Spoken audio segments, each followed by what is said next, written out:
Hey, what is up everyone? Welcome back to another Mecha model kit review, and today I'm taking a look at some more 30-minute missions kits, and I have to say I am totally hyped for these guys right here. This is the third different core kit, and this of course is the Rabiot. Today we'll be looking at both the white version and the orange version of the Rabiot, as well as the two different optional armor sets. So this is going to be pretty damn awesome. As usual, this video right here would not be possible without those absolutely awesome people over at Hobby Link Japan. So if you do want one of your own, or any of the things you see in this video, then the link is down there in the description. Now here we go. Anyway, that right there is what both versions of the Rabiot look like out of the box, just snapped together with no additional effort. This is exactly what you will get, and these things look phenomenal. Pretty much like what we would have seen before, but bigger and bulkier. Well, mainly just bulkier, not necessarily bigger. I will mention I did do one little bit of panel lining that is behind the visor, because this can be a little bit difficult to get off. The visor on the Altos is notoriously hard to get off once you get it on there, so I just did that now because more than likely I won't be able to get in to do it later.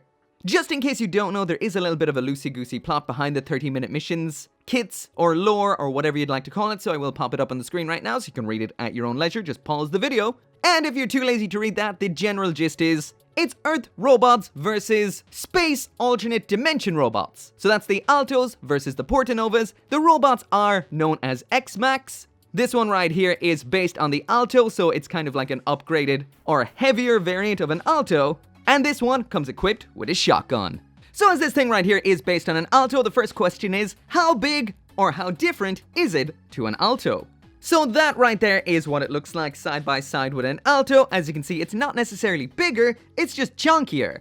And there it is side by side with a Portanova, and it's kind of like something in between the two. So I was going to put this side by side with the white version of the Alto, but I've covered mine in lots of awesome stuff. And I was going to put it beside the white Portanova, but I've painted that, so it's not white anymore. So just like the Alto and the Portanova, this features the same sort of general look, style, all the panel lining, opportunities, etc. are all the same, and the build is essentially exactly the same. So if you can blind build an Alto or Portanova, you can blind build this too, because it's exactly the same on the runners. But besides that, there are a few physical differences. Of course, you will be able to kit bash this with a Alto, as all the parts are the same. If you buy the white version of this, the white Portanova and the white Alto, you can kit bash them all together into your own personal custom between all the parts, or buy a whole ton of them and make a giant spider or scorpion or something. When they say gunpla is freedom, there's more freedom here. But compared to the kits that we saw before, which is the Alto and the Portanova, this tends to have a lot more hard points all over its surface. 2 on the lower leg, 1 on the front of the crotch, which we would not have seen before on either the Alto or the Portanova,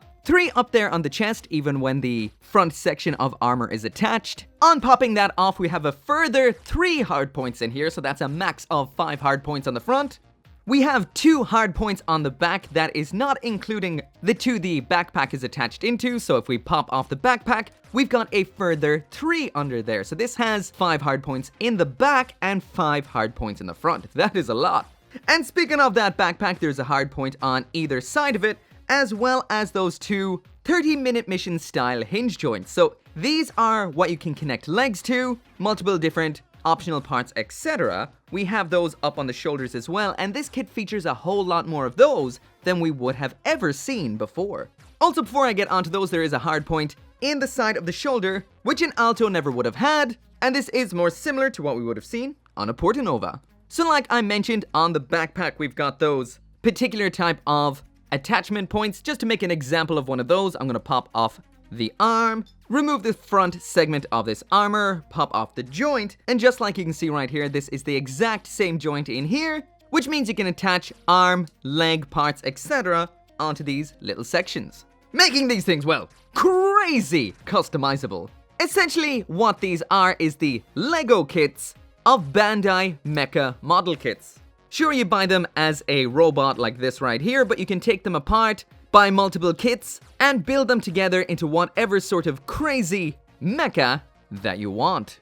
These also feature down here on that protruding bottom section of the thigh armor, and we've got some down here on the shin armor, but it looks a little bit on the narrow side, that right there. So I'm not sure if that would work with those sort of parts or not. So the best way to consider these kits is as a bunch of mecha parts, arms, torsos, heads, crotches, legs, and feet, to build in whatever way that you want.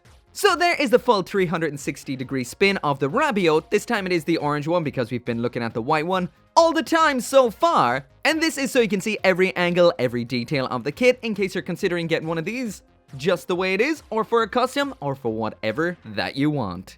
So it is wider and bulkier than we would have seen with both the Alto and the Portanova, a lot more hard points, and all I can say is, this thing is pretty damn awesome. Now on to the accessories.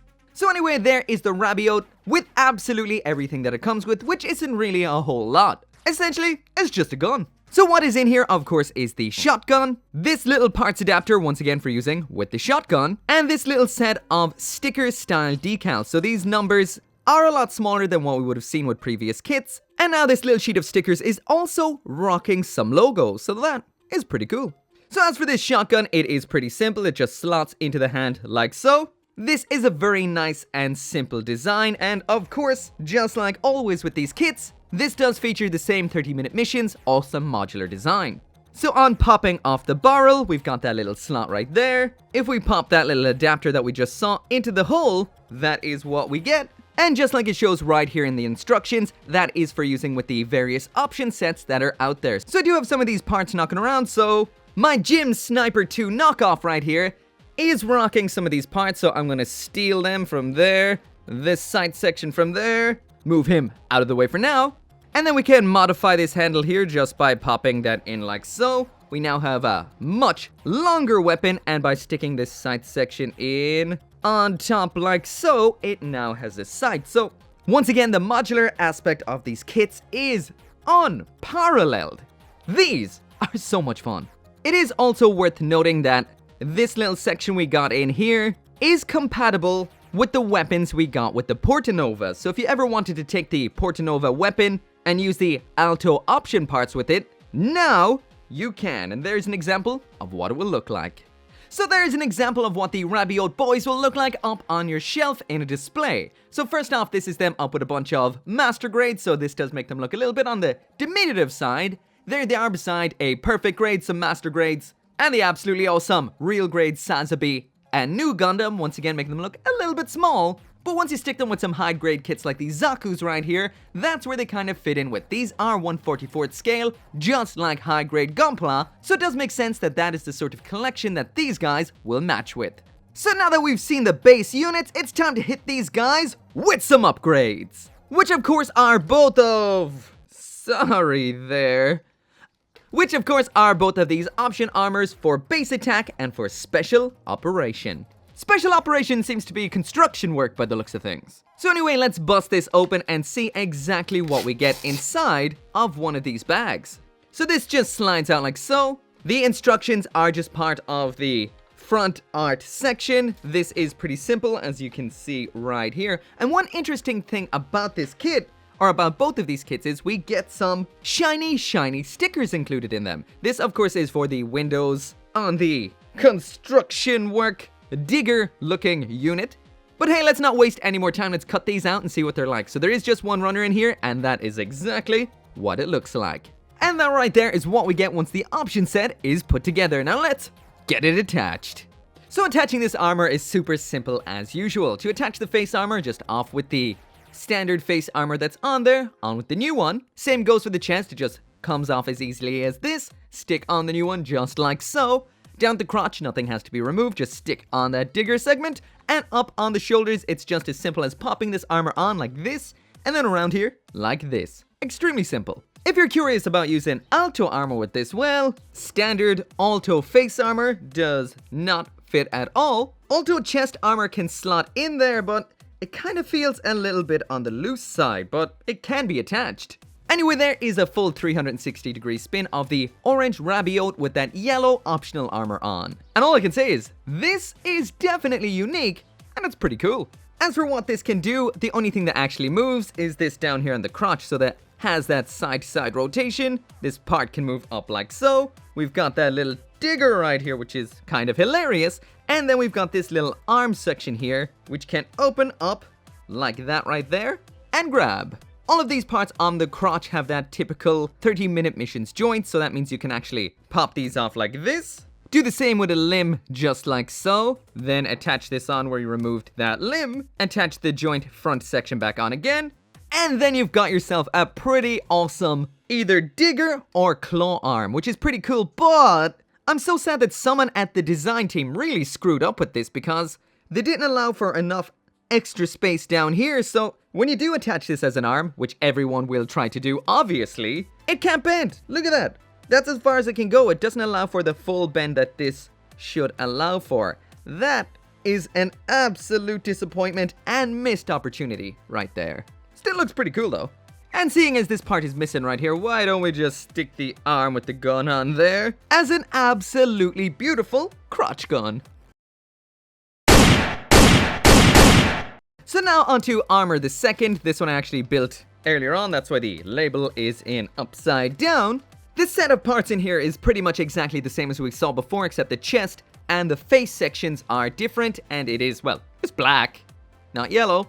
But one very interesting addition to this set is this right here. So these stickers, at least 2, 3, and 4, are not for using with this set. And also, they should not have wasted all this space here. Maybe this is for customs or something like that if you want to cut them out yourself. I wish they actually did this twice. And the reason is, these are actually for using with other kits. So 3 is for on the standard Alto's rifle, 4 is for on the standard Portanova's rifle, and 2 is for on that Jim Sniper knockoff head. So these are essentially foil stickers that were not included in those kits, and I'm not sure if this is an afterthought like, woo, oops, we should have included them, or it's a really crappy sales tactic to get you to buy this kit just for the stickers for those kits. I'm gonna give them the benefit of the doubt and assume it's the former. Anyway, let's get this guy armored up. There he is beforehand, and there he is after, and I kind of feel like I've seen this face somewhere before.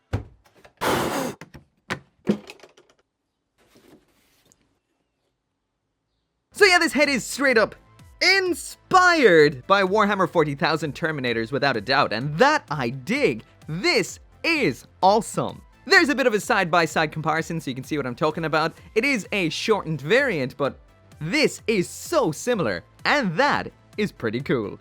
The armor section on the front there has a bit of a pec and top of a six-pack kind of vibe, and we've got 2 extra 3mm attachment points on the front of that. So that right there is it for the review. Basically with these guys, this is exactly what we would have seen before with the 30-minute missions kits, once again, just with a different design. And that is a great thing. If you already love this line or you're waiting for something a little bit more like this to come out, I say go for it. This kit is awesome. It's big, it's bulky, it's nice. Personally, I'm a bigger fan of the white version, but then again, there's going to be a lot more colors of this coming out in future, hopefully a lot more option sets so we can have a lot more fun with these. And this definitely adds a lot more than the Alto had. We've got a lot more hard points, which are 3mm holes, as well as those joint attachments on this. So if you're into just building big things that are crazy like spiders, dinosaurs, massive mecha, etc., this will be even better for that because of the different shaped parts and all those hard points. But anyway, once again, if you do want one of your own, there is a link down there in the description. You can get yours at HobbyLink Japan. As always, thank you so much for watching. Make sure to come back for more Mecha Model Kit reviews, and I'll see you next time. Well, that kind of solves that lack of an elbow bend. Just double them up and you've got a big old cool arm. Nice. Once again, all my unending thanks to each and every one of you guys. Whether you just watch the videos, like the videos, share them, or support me on the channel memberships and over on Patreon like Craig Jerry, Kaiser721, Bolwig, Tyler Sanders, Caleb Engelhart, Hank Handsome, and Sean T.